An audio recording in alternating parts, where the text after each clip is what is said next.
How many of you here have been in the business, let's say, longer than 10 years? Any people? And so we've got about 4 or 5 of you. How about between 5 to 10 years? 5 to 10 years. How about 5 years or less? Wow, okay, that's great. How about less than 2 years? Less than 2 years? Okay, how about less than a year? Okay, how about less than 6 months? Okay, we got, about 4 or 5. How about less than 3 months? Less than a month? Less than 2 weeks? Okay, we've got a winner over here. Yeah, all right, good. Because I'll never forget this. It was when I first got into the business. This is back in July 15th, 1995. I interviewed with a firm here in Asheville, North Carolina. And they said, Scott, tell me about your career ambitions.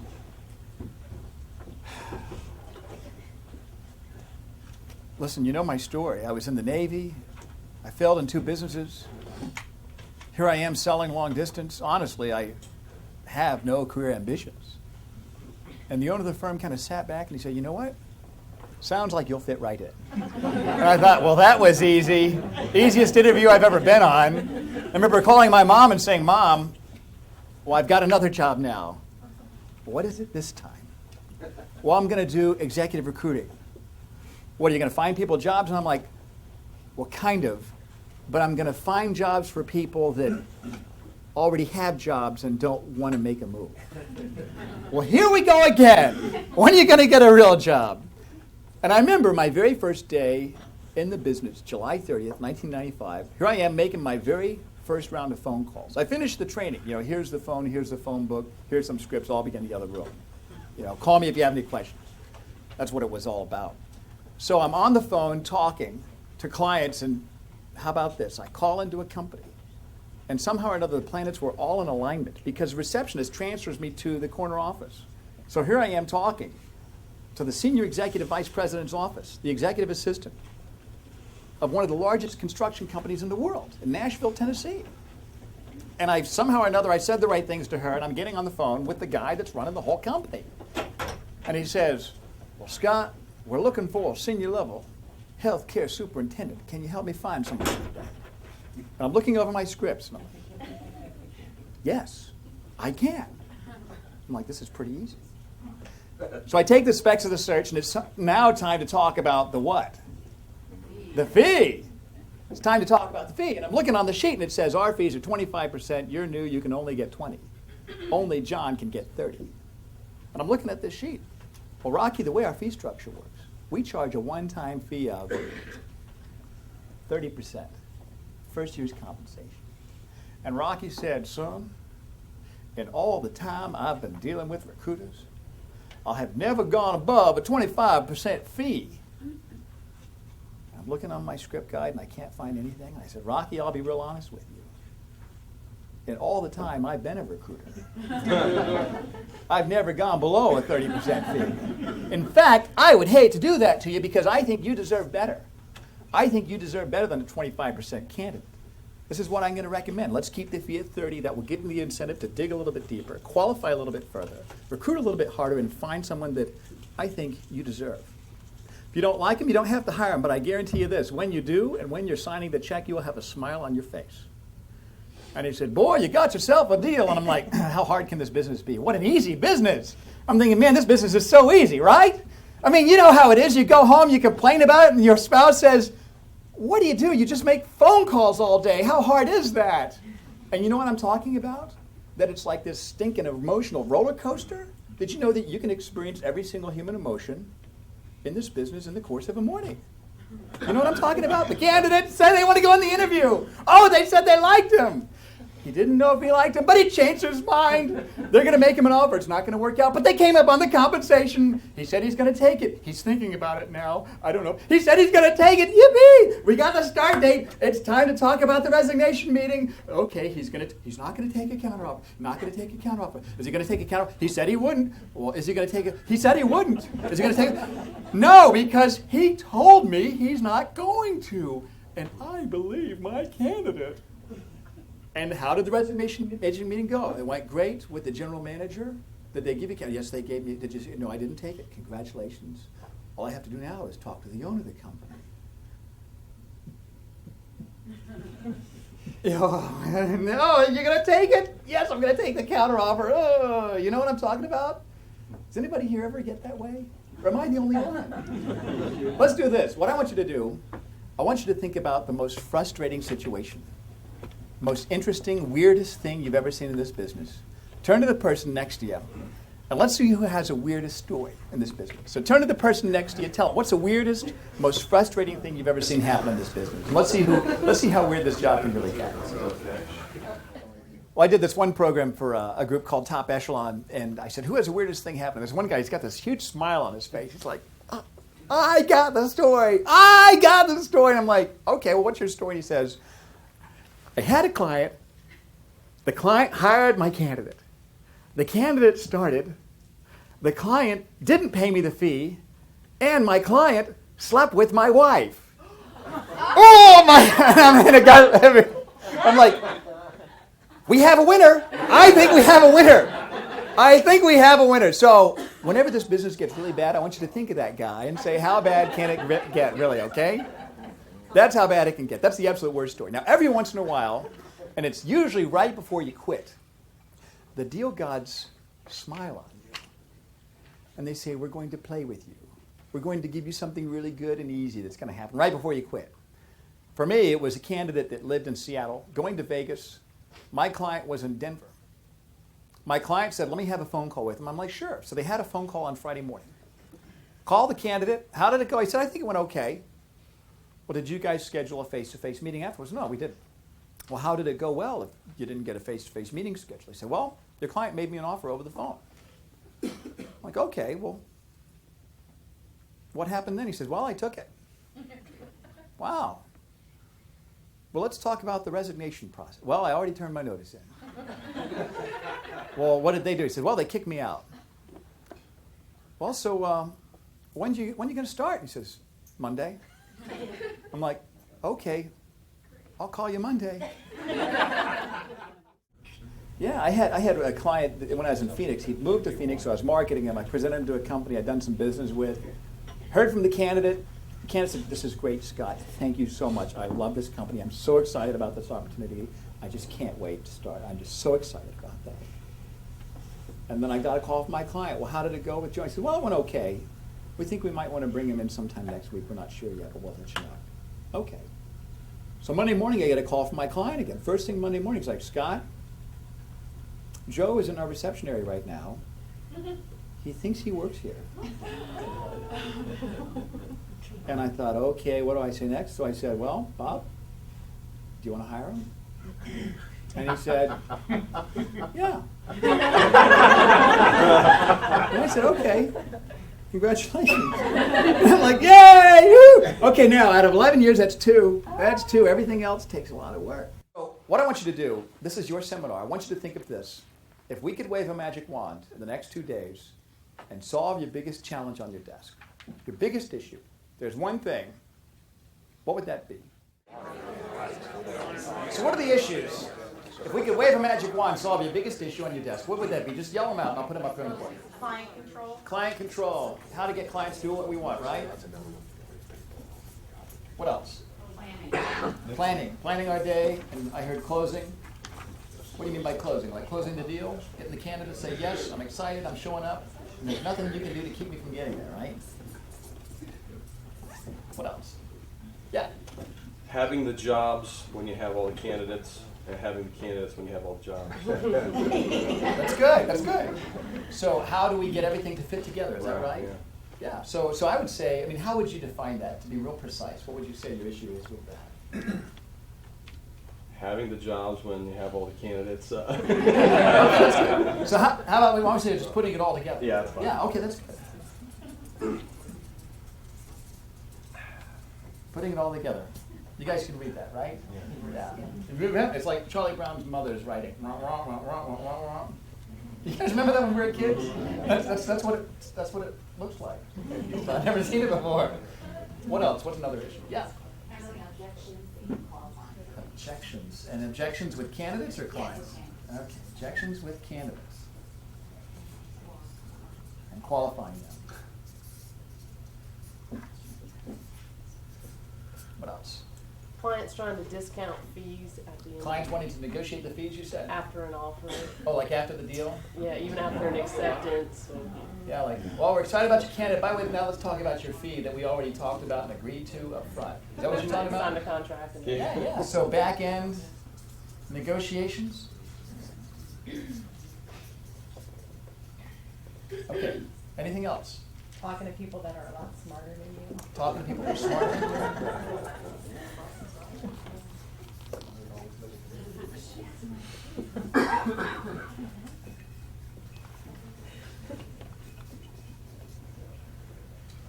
As long as they see you can help, they don't care.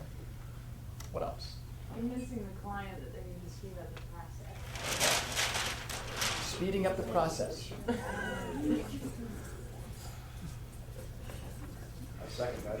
Yeah? Third? Heard that. Third, all in favor? Aye. Even reasonable. What else? How about getting clients to stink and call you back? There you go. How about getting a call from them? So then which goes with the client control. What else? What's another issue?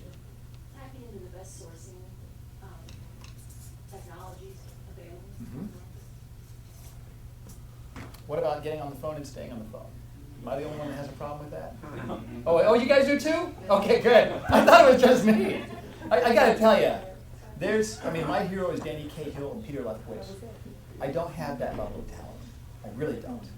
So that's why I have to come up with a system that everybody can do, because if you follow the system, it'll work for anybody. Except for one guy that I hired like 10 years ago. I saw, Yeah. and I don't have Danny Cahill's website, so I couldn't get into it, but I read a little thing on there that said he had the biggest fee in recruiting history. But What I was don't know it? if that, I don't know what it was. Yeah. And I don't know if it was just his recruiting history or in all That's recruiting impressive. history.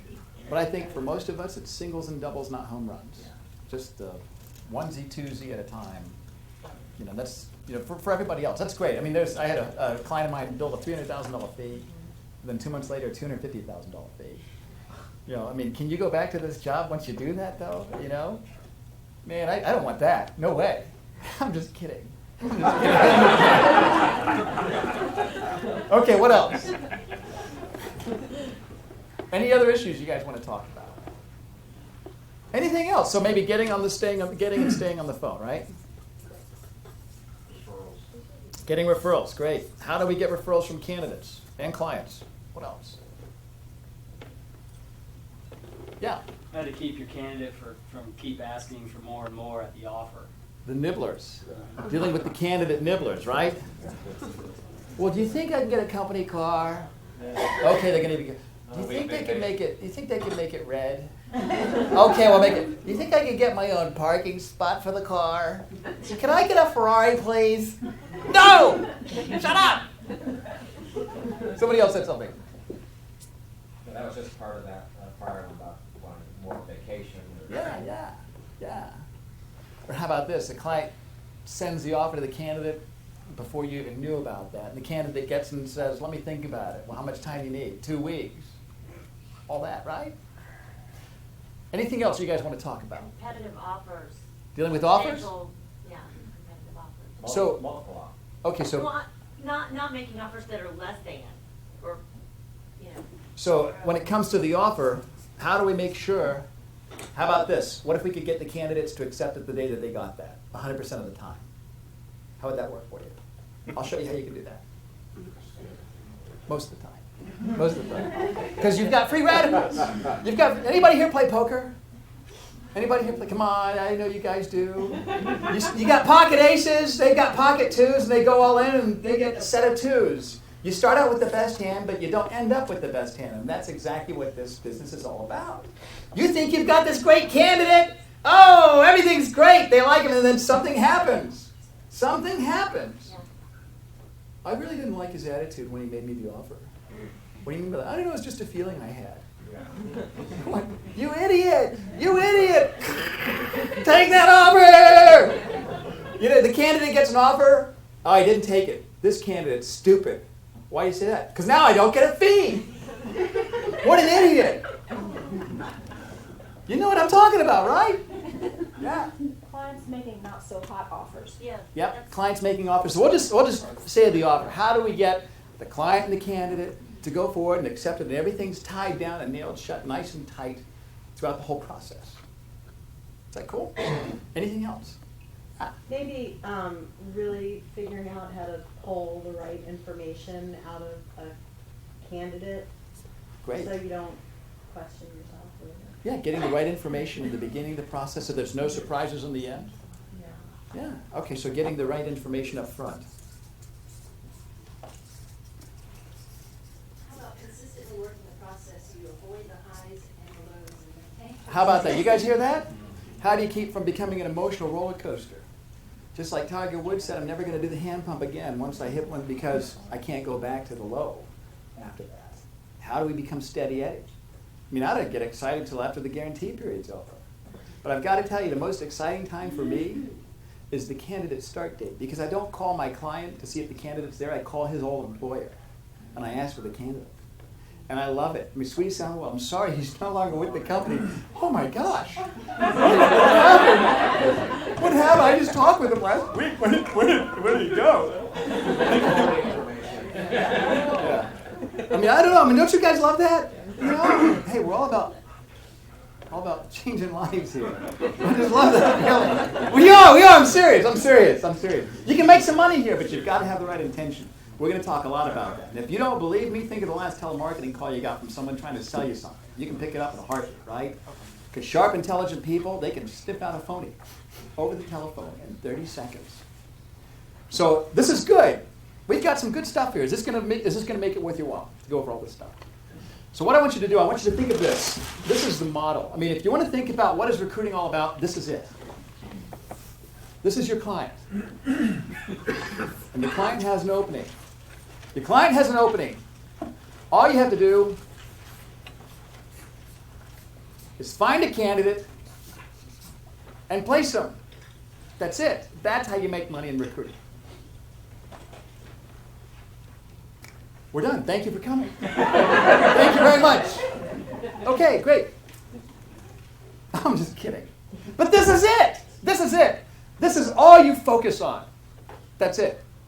So this is the model in terms of how do we get to where we want to go. See, this is where you are right now. This is your performance right here. But if I ask you, what are you capable of billing? If you spent every hour of every day working at the level that you should be working at, that you know you really should be working at, doing everything you're supposed to do for an entire year, what are you capable of? That's where you can be. So all we're going to do is focus on minor changes. We're not going to talk about this wonderful new model of recruiting. I mean, most of the stuff you're going to hear isn't new. Because even Socrates says, most of us don't need to learn anything new. We just need to be reminded. And that's why people call me. They say, I've got someone that's been in the business 6 months. Is this going to be good for them? Yes. I've got someone in the business 20 years. Is this going to be good for them? Yes. Because I explain it in a way that mere mortals can get it and start doing it without having to be watched.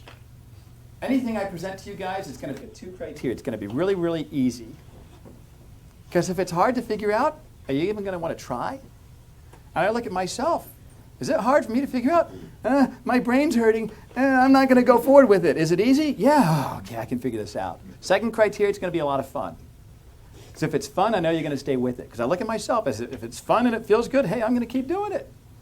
And in this business, when you get the swings and the ups and the downs, you got to look at it like poker. This is a game. This is the best game in the house, where you don't have control over all the variables. And in recruiting, there's 6 different variables.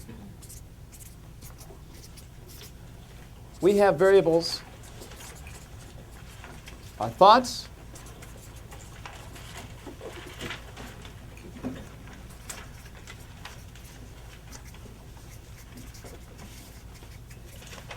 what we think, what we do, what we say, and how well we do what we're supposed to do, our habits.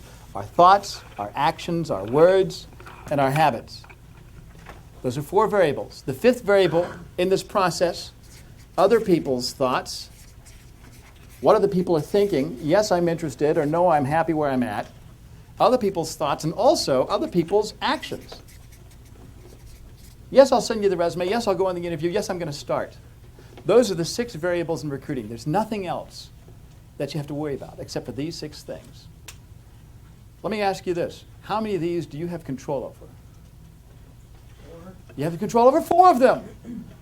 How many of you do you not have any control over? 2. So you just told me you don't have control over how people think. Is that right? You don't have control over what they really do. So we've heard the phrase candidate control and client control, right? Guess what? It's a myth.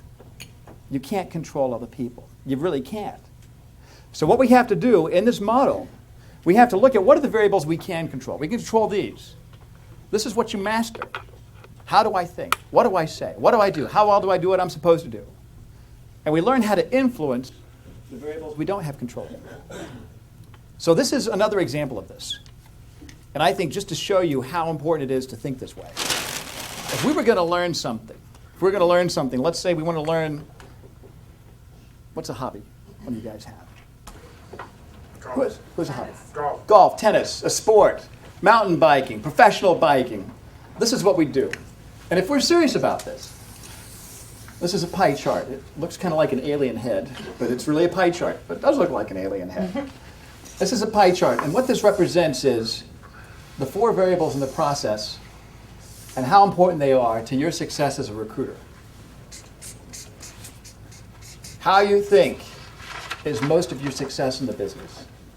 Most of your success comes from this. How do you think? What's going on in your head?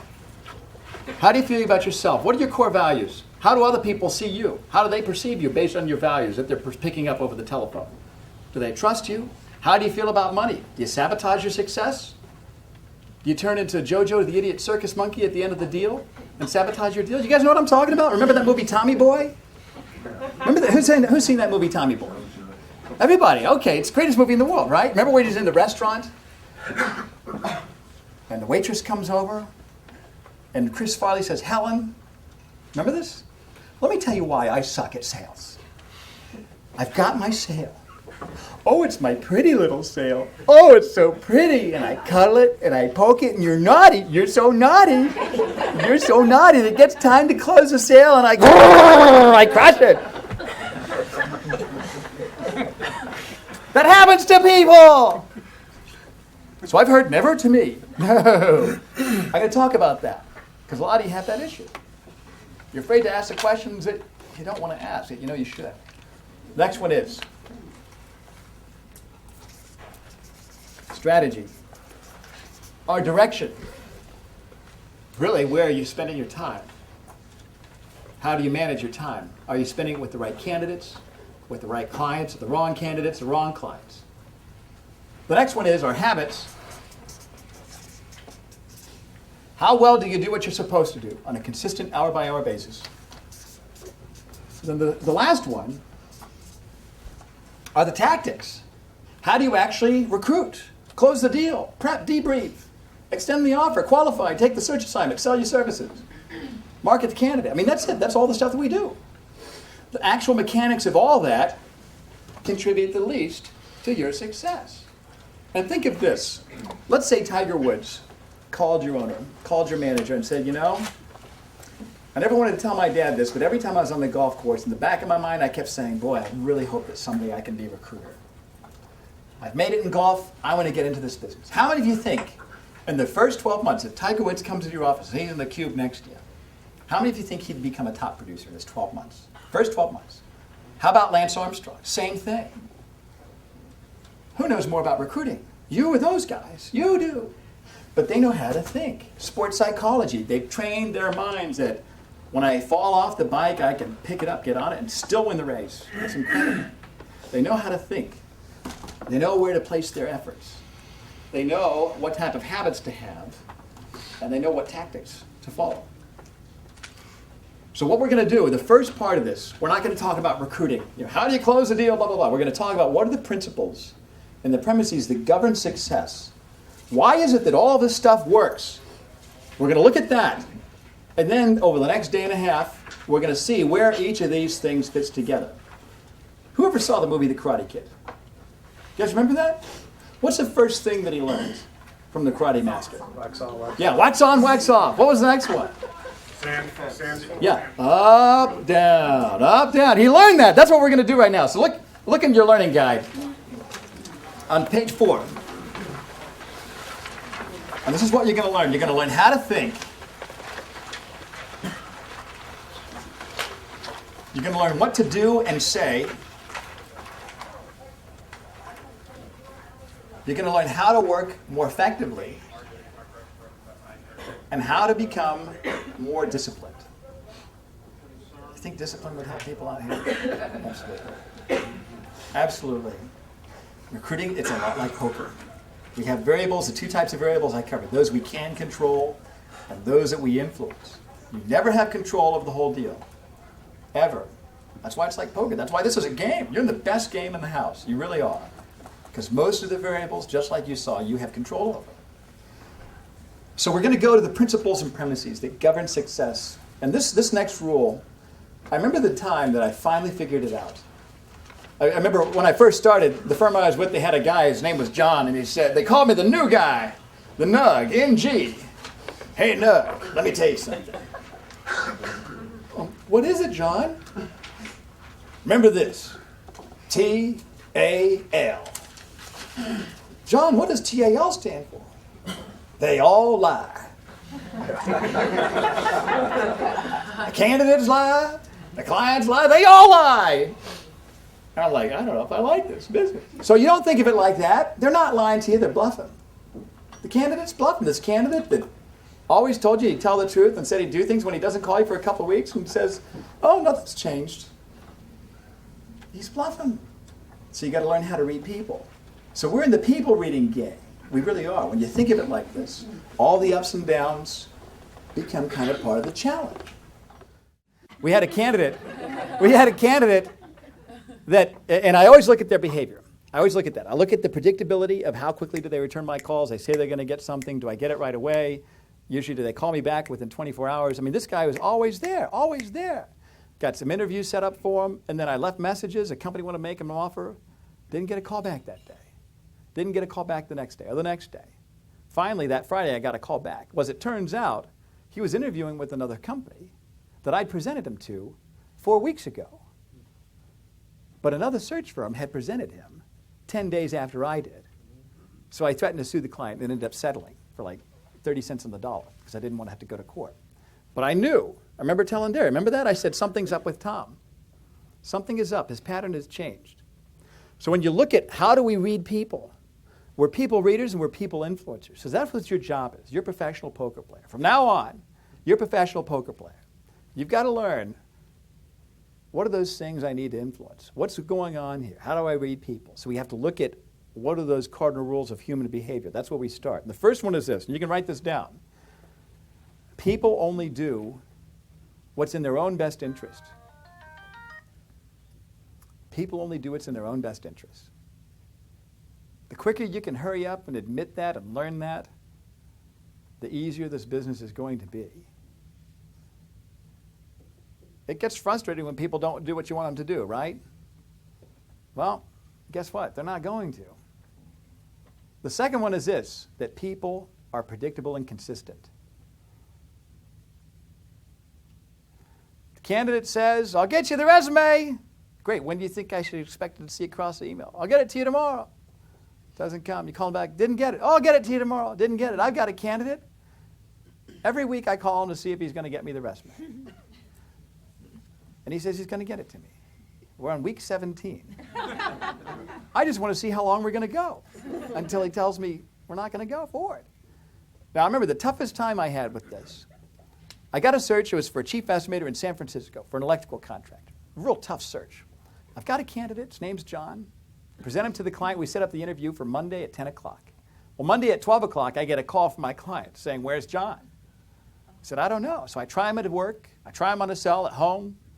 Leave another message later that week. 2 weeks goes by. He calls me back. He says, I'm really, really sorry.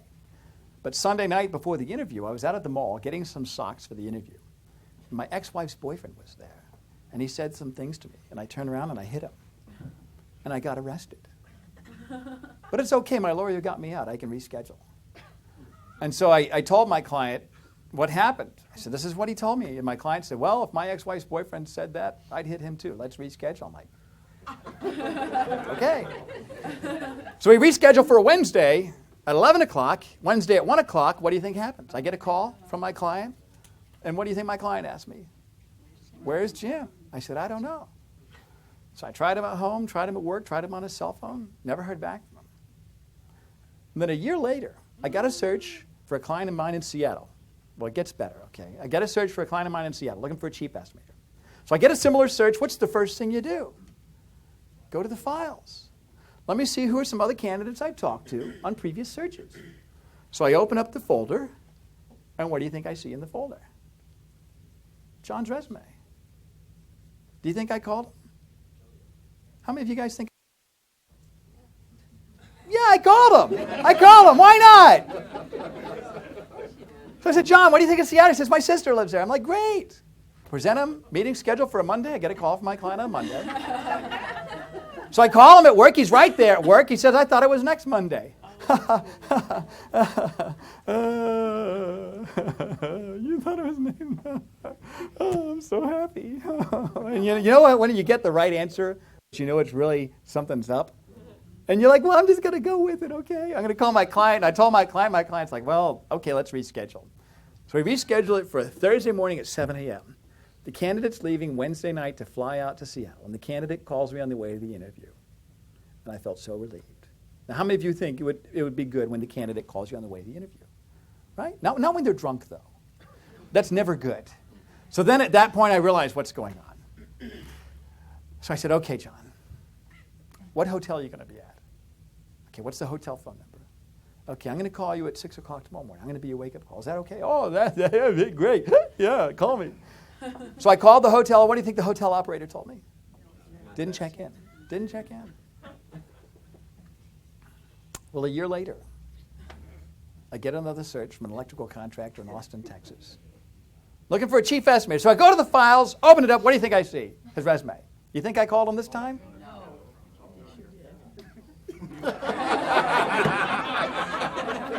Come on, give me some credit, okay? Listen, okay, take a vote. How many of you think I called him? Oh, man, you guys know me. I called him. I said, what do you think of Austin, Texas? My brother lives there. I'm like, let's set it up. You guys know the rest of the story, okay? The client called me, said he didn't show up, and I told him, I said, well, let me call the candidate and find out. Son, listen, I've been in this business 35 years. And if you haven't figured this out as a recruiter, I really don't want to work with you anymore. That was a tough lesson for me. But you know why I called him? Because I really believe people can change. But they don't know that, okay? They don't know that that man ain't never going to change. They don't know it. So we have to look at their behavior to predict what's going to happen next. This happened to me a month ago for a client of mine.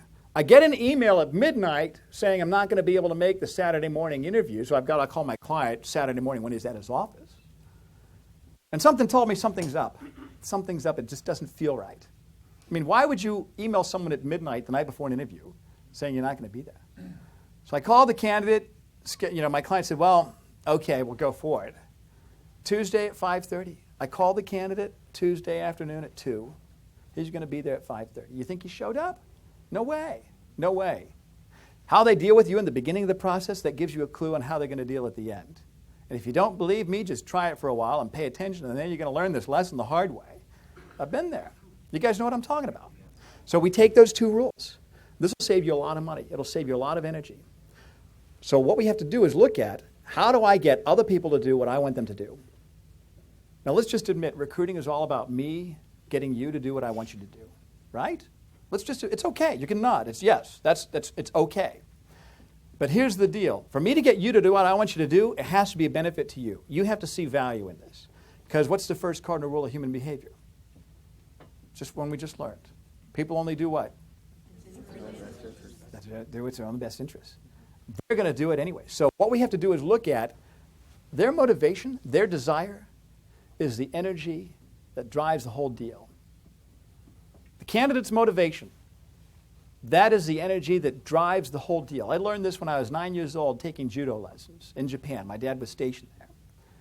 And the instructor didn't speak any English, so we had to learn it by hand motions. The first thing you learn is how to fall, because it's going to happen. You learn how to fall. The second thing we learned is, as your opponent is approaching you, you don't push them. You don't push back. As they're running at you, you grab their lapel, and what do? throw them over your shoulder. You use their energy to defeat them. We're going to use a candidate's energy to help them. We're going to use a client's energy to help them. And if you can understand these concepts, we'll see exactly at what parts of the search process this applies here, here, here, and here. You'll see this. So we're professional influencers. We're professional poker players. I have to read you, and I have to find out how can I help you get what you want. Because you're going to do what you're going to do anyways. So we're going to look at the psychology of influence. And this goes back to a model that I studied probably about 7 years ago. There's a psychologist, and this is on page 4, The Principles of Influence. His name is Robert Cialdini. And he wrote a book called Influence, Science and Practice.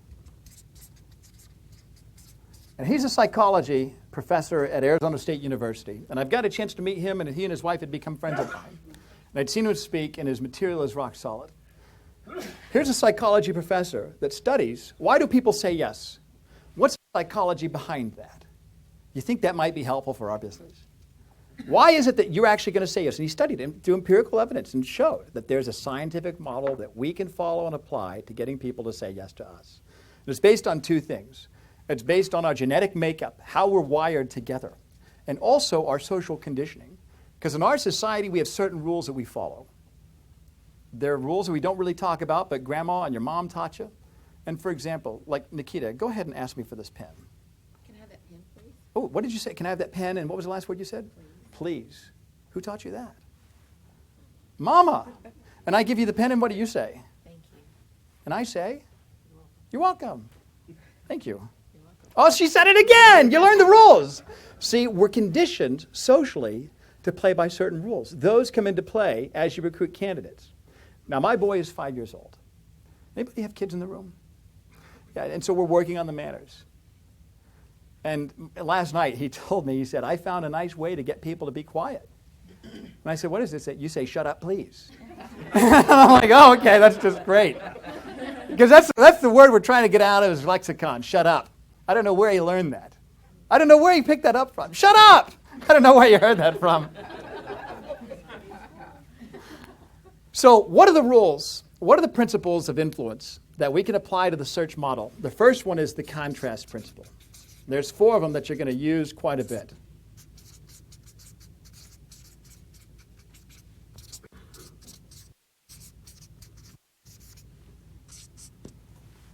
The first one is reciprocity. Or contrast, excuse me. Let's just say I have 3 buckets of water. I have a bucket of water in the middle that's room temperature. The one on the right is hot. The one on the left is cold. I'm going to put my right hand in the hot water, my left hand in the cold. I'm going to put them both out and then put them in the one that's room temperature at the same time. The hand that was in the hot water now feels what? Feels cold. The hand that was in the cold water now feels hot, feels warm. We contrast that. That's a principle of influence. Some of you might have seen that. You might have learned that. I learned that as a kid. How many of you sold stuff door to door when you were kids to all your neighbors? Right? I mean, I used to do it like every week. I got to be like, oh, here he is again.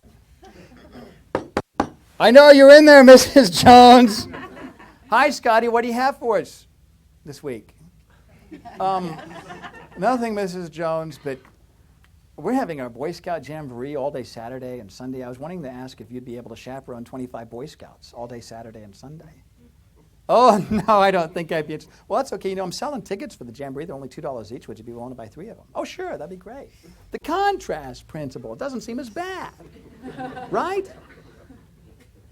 Now, here's the difference between influence and manipulation. Manipulation is pure selfish gain.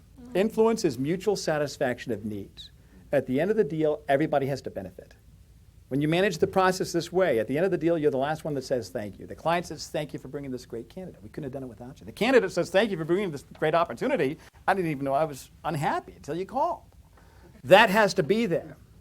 There has to be a benefit. If there's no benefit, you don't have a right to talk to them about your opportunity.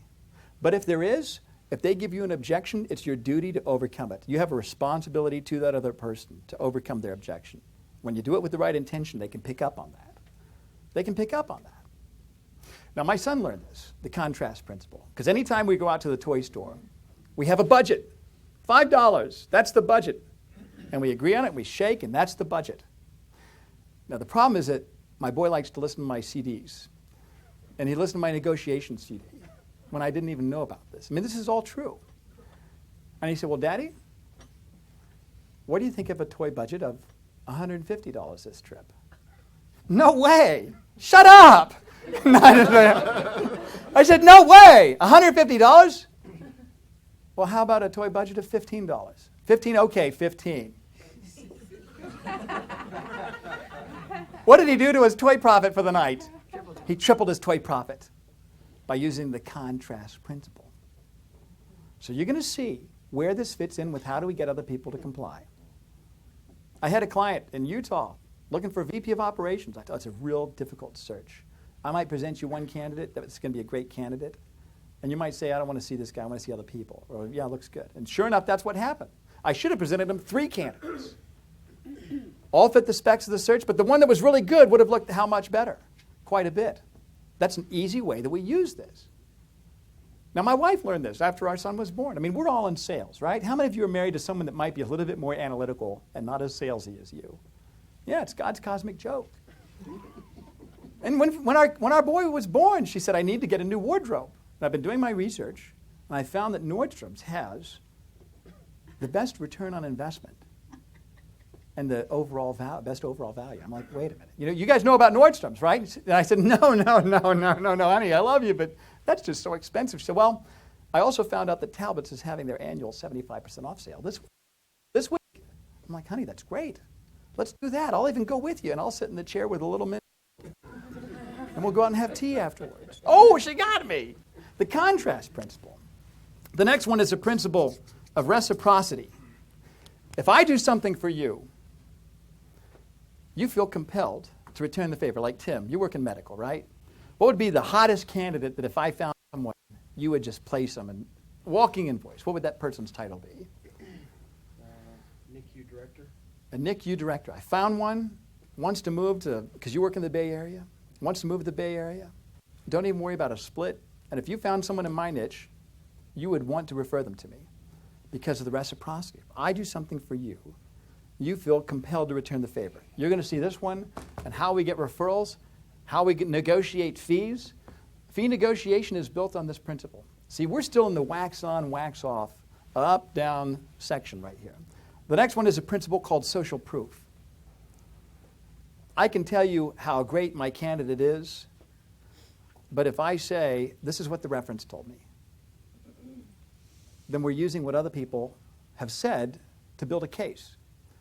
This principle is based on the fact that we make decisions based on decisions that other people have already made. How many of you have been to a club in New York City or LA? Yeah, oh, hey, good group, all right. Where do they make you wait to get in the club? Outside. What does the line look like? It's long, so they don't wind it around like in a tight, compact, efficient square to take up less space. They wrap it around the building. And you drive by, and here's one that's empty. This one has a 45-minute wait. Which one are you going to go to? Yeah, why is that? Because everybody else thinks it's good. So when I have a candidate that he's on the fence, I'm not going to say it's a great opportunity. I think you're going to do great. It's great, great, great. Every opportunity I have is great. I think they're all great. Every candidate I think is great. But if I say, let me tell you what 3 people that I placed there last month told me, then it builds a case. Because they're going to believe other people more than they believe you. So keep that principle in mind. The next one is a principle of scarcity. Things that are scarce have more value. Cialdini, he wrote in his book about a friend of his that had an Indian jewelry store. And she was going out of business. She said, I'm going on vacation. She told the clerk, I want you to go ahead and put a sign on the window that says everything times 1/2. Everything half off. So she came back from vacation. She's going through the receipts, and everything's like 4 times as much as it should have been. And she said, what happened? All the jewelry's gone. It's all been sold, but there's all this money here. So I put the sign in the window that you told me to. Everything times 2. Everything times 2, because the price had doubled. The perceived value was that it was scarce and it was higher. Scarcity moves people. If a client knows that your fee is higher than somebody else, but they're confident that you can solve their problem, but your time is scarce, that your abilities are scarce, they're going to give you more value. There's a couple of other. These are the 4 that you're actually going to use the most. There's some other ones. The principle of liking. Principle of liking is one. If they like you, they're going to do business with you. Another principle of influence is called commitment and consistency. Another principle of influence is called authority. Just because of the fact that you're on the phone with them, you're in a position of authority. They think that you're a big biller if you act like it.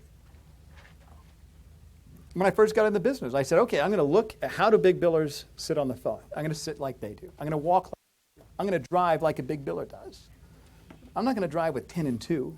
It's just 1 and 12. And one hand over here with the radio up. So I said, okay, I'm just going to pretend like I'm a big biller. And you kind of grow into that.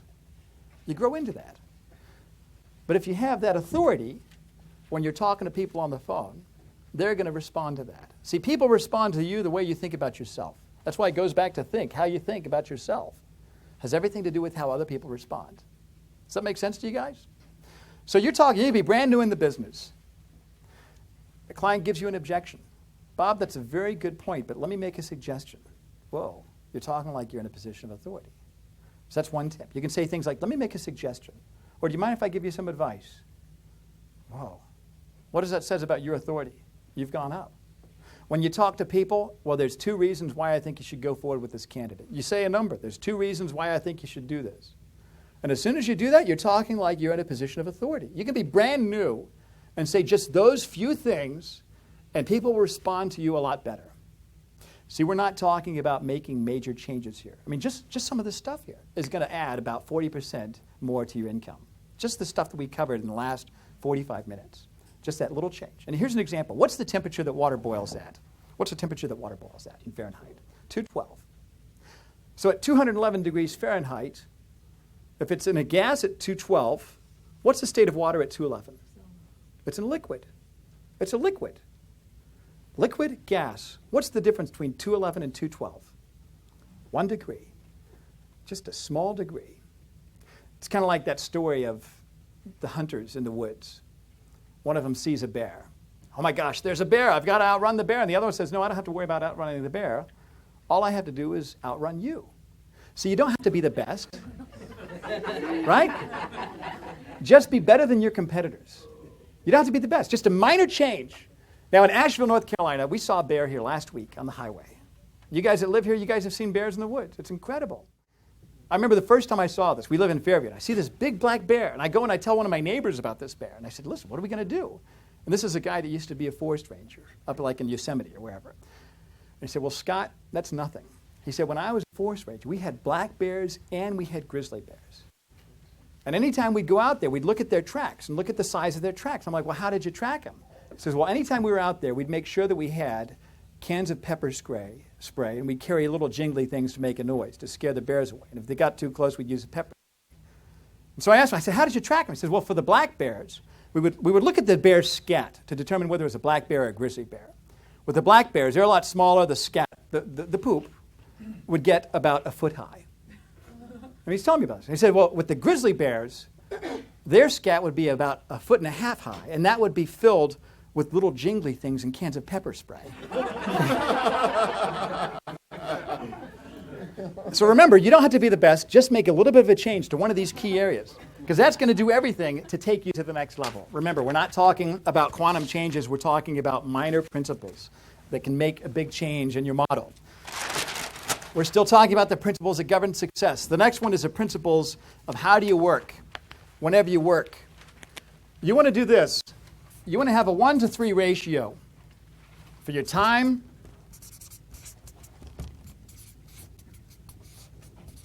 and your return. You want to have a 1-to-3 ratio. For every unit of time that you spend, you want to see if you can get 3 units back. And here's an example. I talked to a lot of firms. There's one search firm that said we work on a generalist contingency basis nationally. I talked to this one recruiter. He said, I'm really frustrated because I do the candidate recruiting, and I'm going to find all these candidates for one industry, present them to the people that deal with the clients, and the deal falls through. Then they give me another search for another industry. I do all this work. They present, and the deal falls through. And I've got nothing to show for it. So what this means is, in dealing with the strategy for your desk, you've got to have some sort of a niche. A pure generalist niche, unless it's pure, fully engaged retainer, means that you have to learn a new industry every single time. Now, for a lot of you that have been in the business, you've got your niche and you're happy there and it's working. Sometimes you can have different sub-niches. You develop a little vertical within this. You find over a period of time that there's something over here within my industry I'm going to spend time on because it's hot. And there's really 3 different types of niches. You can have an industry niche. You can have a geographic niche. Or you can have a function, or sometimes combinations of that. An industry might be pharmaceutical or legal or accounting and finance actually would be a function. But an industry would be different industries: manufacturing, furniture manufacturing, hospitality. Functions would be people that can transcend, like sales, which is a function, and geographic. So you can develop sub-niches. You can take your industry, develop a sub-niche within a very tight geographic area. And the goal is to know that whenever someone has a need, who are they going to think of first? They're going to think of you. So you do the work once, you do the search once, you can take all the people you talk to and place them in other places. So you spend 1 unit of your time, get 3 units back. So whenever you're spending your time, you need to ask yourself, what's the best use of my time right now? And how can I derive multiple benefits from that? Anything you do, everything you do, how can I make money off this 3 different ways? How can I make money off of this one effort 3 different ways?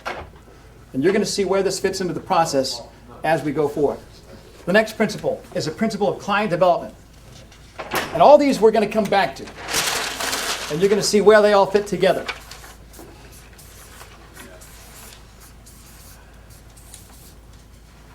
How do we develop clients? There's 5 paths to getting business. The most likely way is on the left. The least likely way is on the right. The most likely way of getting another client, getting into the search, is from an existing client. The next most likely way of getting a search is from someone that knows you. The next most likely way is someone that is a referral.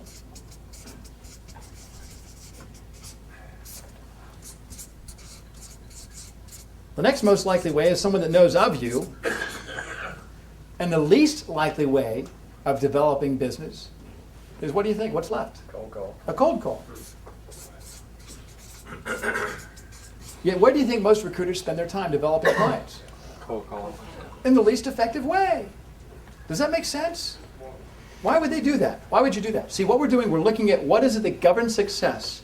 And we're going to now go through and structure our desk according to these principles. So the goal is to stay above this line. The next principle we're going to look at. Principles of relationship building. Because every relationship that you have is built around the same formula. Now, how many of you ever had this happen? You're on a flight, you're sitting next to a complete stranger. It's a 90-minute flight, and you start talking, and by the time the plane lands, you're closer to that person than people you went to high school with. Maybe even some of your own relatives. You guys have had that happen before. Like, wow, I feel like this really strong connection with this person. Because you went through the certain sequence of events that a relationship has to go through to build it to that point. You just did it in a 90-minute period. With candidates, you've got 6 minutes. And think of this. You're calling a candidate you've never talked to before. And you want them to tell you things that they only tell their spouse. How much they make and what they hate about their boss. Nobody else in their world knows of this except the most important to them, person to them in their life, and you. And in 6 minutes, you've got to get to that level.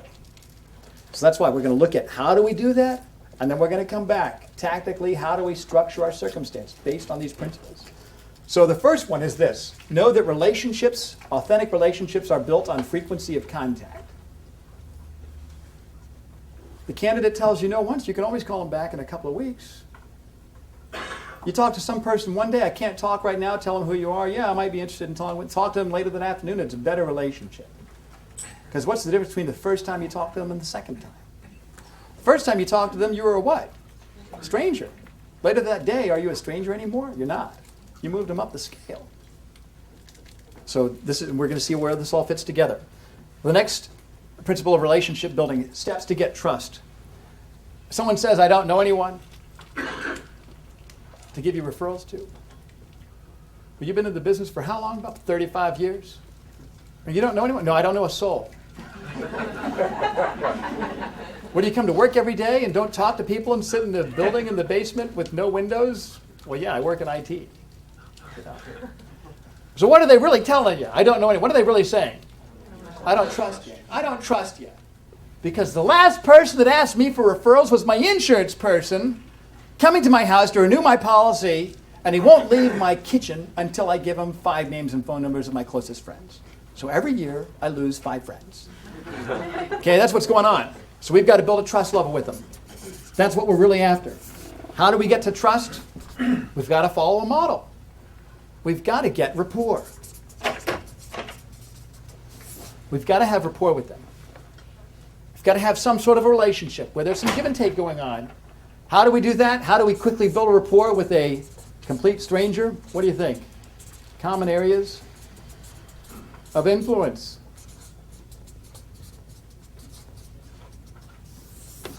We have to focus on this before we get to rapport, before we get to trust. That's why some of the trainers I've seen in the past, they say, well, if the candidate gives you a rebuttal, I'm happy where I'm at, what you need to then do is talk about how you can advance their careers. You know, but most candidates, you don't know what's going on there. You talk about, well, I can get you a 20% raise, and they say, listen, I'm in a rut right now. I just want to get in a rut that's closer to my house. You know, we don't know what they want. But we can find out when they get them to trust us. So this is the model. You find common areas of interest, building the rapport, and which leads to trust. So when I'm talking to people, I don't have to, I can talk about the weather. Hey, what's it like up in Chicago right now? Oh, it's cold. Well, that's the way you guys like it up there, right? Oh, yeah, every kid's given a shovel in first grade. Stays with them for the rest of their life. Yeah. You can joke with them that way. How's the weather in Houston? It's hot and humid. Oh, really? Didn't know it got that way down there. Oh, how long you lived there? Oh, yeah, my grandmother lived there. Oh, yeah, where's she from? Oh, she's from Rockport. Oh, my cousins live in Rockport. Oh, did you ever go fishing? Oh, yeah, we used to go there every summer. Oh, no kid, I was probably out there fishing next to you. Find some common areas of interest. Talk about the industry. Talk about people that you know. Just stay away from 3 things: politics, religion, and Walmart. Most controversial parts of our society. We also have to know that sometimes, especially in client development, dealing with the client to build the trust level, that's going to take some time. Like I've done some training for a group called the Lucas Group. Who are you guys from the Lucas Group? Yeah, and Art Lucas. I mean, they've got like 500 people in their group. First time I met him, I knew this guy didn't trust me. Did a program for him, did another one for the Chicago office, another one for another office, did something for him. Now I've got the trust because a relationship is built, and sometimes it takes some time to develop that relationship with someone at that level. The next principle of relationship building, number 4, give and take. I learned this from at the Naval Academy. Not at the Naval Academy, but I went there for 4 years. It's kind of like this prison, but you get a degree when you graduate. Now, if you ever go there, look at the walls, because all the barbed wire on the walls, it points inward to keep the mids from jumping the fence. You can't jump the yard. You only get Saturdays to get out. And so I'd look at these options that we had for service projects. And I said, okay, what's really fun and easy? Go singing at the old folks' home. So we'd go sing at the old folks' home, because we heard the nurses there were really nice also. And so I met this one couple that had been married for 60 years. After we were singing, I get a chance to hear their story. I said, 60 years, that's a long time. How'd you do it? What's the secret? And he said, son, it's give and take, but mostly give. But So every relationship that you have, with a candidate, with a client, at home, someone in work, give and take, but mostly give. Even if I'm talking to a candidate, I'm not going to use anything with, I'm going to leave that relationship that I've had for 6 minutes with a give. Because I might get a referral, or I might be able to ask for a referral. What's the principle of influence that that's based on? The one we just talked about. Reciprocity. I give something for you, you feel compelled to return the favor. So every relationship you have, give and take, but mostly give. And the next one, principle of bank accounts. Every relationship that you have has a bank account, whether it's with a candidate, or a client, or at home, or at work. And what we want to do by give and take, but mostly give, we're building up this bank account so that we can make a withdrawal from that. If the bank account is low, you can't make a withdrawal. Here's an example with a candidate. And using this model that we're going to learn after we take our break, you're going to see that we're going to build up this reserve, this huge bank account with this candidate. Even before we even call them, we're putting a deposit in that bank account. You're going to see how this goes. Deposit, deposit, deposit, deposit, deposit. The whole way through. And at the very end, we're going to cash out. What do you think we're talking about? The counteroffer with the candidate. We're talking about cashing out. We're saying, no, you shouldn't take that counteroffer because what's the candidate up against? Well, my employer gave me a counteroffer. Honey, what do you think I should do? Oh, Harry, we don't need to move to Detroit. Just take the offer. We don't need to go on a house hunting trip and find someone to watch the kids. We don't need to go out there, find an apartment to live in for 6 months till we learn the area. Find a storage facility. Find a new doctor, new school, new nurses, new piano teacher, new soccer club.